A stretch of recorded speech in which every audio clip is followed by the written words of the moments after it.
안녕하세요. 유용한 복지 정보를 여러분들에게 전달해드리는 복지비서 미스 킴입니다.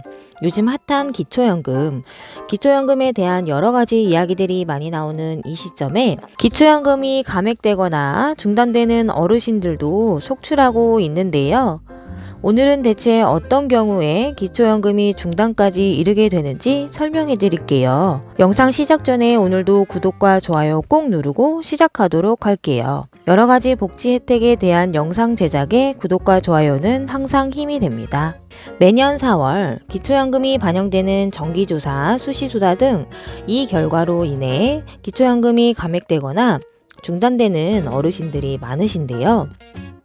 기초연금이 갑자기 중단되는 3가지 이유에 대해서 설명해 드리도록 할게요.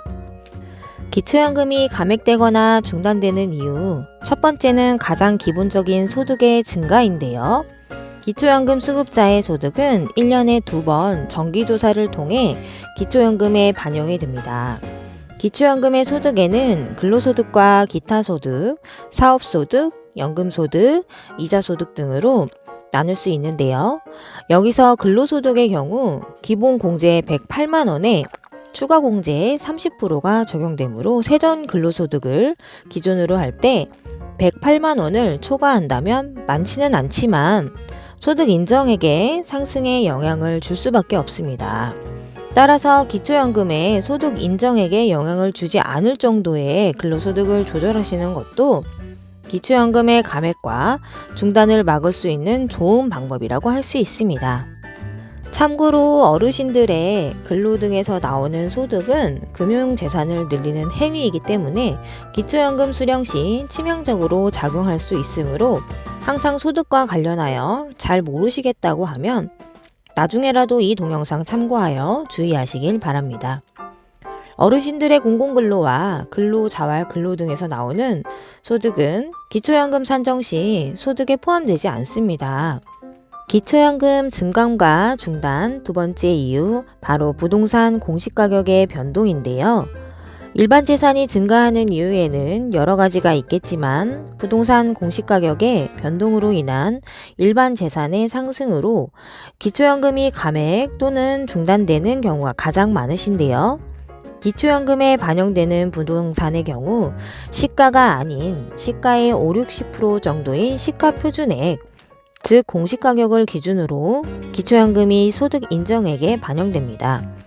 또한 기초연금에 반영되는 공시가격은 전년도 3월 발표된 공시가격이 당해년도 4월 기초연금에 반영되기 때문에, 즉 2023년도 4월 기초연금이 감액되거나 중단되시는 분들은 작년 2022년도 공시가격이 적용됐다는 말로 이해하시면 쉬울 것 같은데요.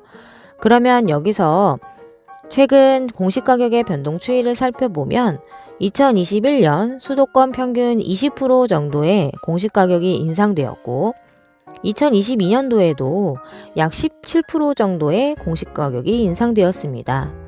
따라서 작년에 17% 이상 된 공시가격이 이번 4월 25일 기초연금에 반영이 되는데요. 2021년 수도권에 부동산 관련 재산을 가지고 계신 분들은 일반 재산이 증가했다라고 반영되어 감액되거나 중단되시는 분들이 꽤 있을 것 같은데요. 올해 떨어질 것으로 예상되는 공시가격이 반영되는 내년 4월 기초연금을 다시 받으실 수 있을 것으로 예상됩니다. 그럼 수도권에서 이런 상황이니 대도시의 집을 팔고 중소도시나 전원생활을 위해 농어촌으로 이사했을 경우, 이 경우에도 소득 인정액이 늘어나게 되는데요. 그 이유는 일반 재산에 적용되는 지역별 기본 공제를 대도시 특례시 1억 3,500만원, 중소도시는 8,500만원, 농어촌은 7,250만원으로 차등 적용되기 때문입니다. 예를 들어 대도시에 사시던 분이 농어촌 등 전원주택으로 이사하시면 다른 재산의 변동이 없더라도 지역별 기본 공제가 6,250만원 차이가 나기 때문에 소득 인정액이 20만 8천원 상승하는 효과가 나게 되므로 기초연금에 매우 불리하게 적용되는 겁니다. 따라서 아주 신중히 계산해보고 결정하시기 바랍니다.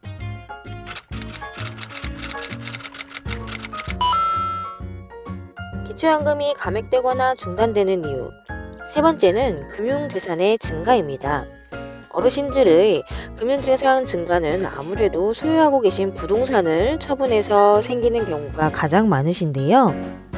예를 들어 대도시의 시가 5억 원, 공시지가 3억 원 아파트의 소득 인정액을 보면 공시가 3억 원에서 지역별 기본공제 대도시 기준 1억 3,500만 원을 공제하면 1억 6,500만 원이고, 여기에 소득 환산율 4%를 곱하고 이것을 다시 12개월로 나눠주면 55만 원이지만, 만일 5억 원 아파트를 팔아서 중소도시의 시가 3억 원 전세로 이사했고 남는 돈 2억 원을 정기예금에 가입했다면 소득 인정액은 전세보증금 3억 원에서 5% 기본 공제를 하고 나면 2억 8,500만 원이고, 여기에 지역별 기본공제 중소도시 기준 8,500만 원을 공제하면 2억 원입니다. 금융재산, 즉 정기예금 2억 원에서 기본공제 2천만 원을 차감하면 1억 8천만 원이므로 일반재산과 금융재산의 합은 3억 8천만 원.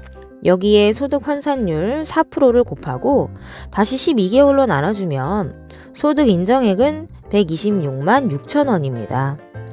따라서 대도시의 5억 원 아파트를 소유했을 때보다 집을 팔고 중소도시 전세로 옮기고 남는 돈 2억 원을 정기예금에 가입했을 경우의 소득 인정액이 오히려 71만 6천 원 상승하게 되는데요. 여기에 정기예금에서 나오는 이자 소득도 4만 원 기본 공제 후 소득 인정액에 반영되므로 이 부분에 대해서도 자세히 알고 계셔야 됩니다. 기초연금을 받기 위해 중소도시로 이사하시거나 전세로 옮긴 후 남은 돈을 정기예금에 가입을 하는 등 금융재산을 늘리는 행위는 기초연금에 치명적으로 작용할 수 있으므로 조심하시길 바랍니다. 오늘은 4월 25일부터 기초연금이 갑자기 중단되는 3가지 이유에 대해 설명드렸는데요. 이외에 많이 실수하시는 부분 설명드리면, 이것은 바로 자녀에게 명의 대여인데요.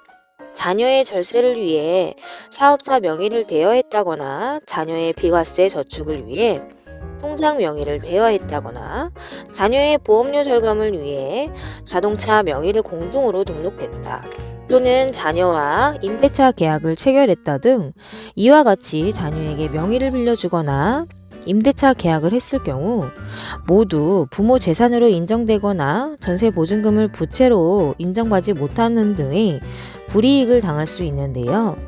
1년에 2번 정기조사를 하기 때문에 기초연금에 반영되면 부모 명의 계좌에 입금된 돈은 그 돈의 출처 및 성격과 관계없이 100% 부모의 재산으로 반영되어 처리되기 때문에 꼭 주의하셔야 됩니다.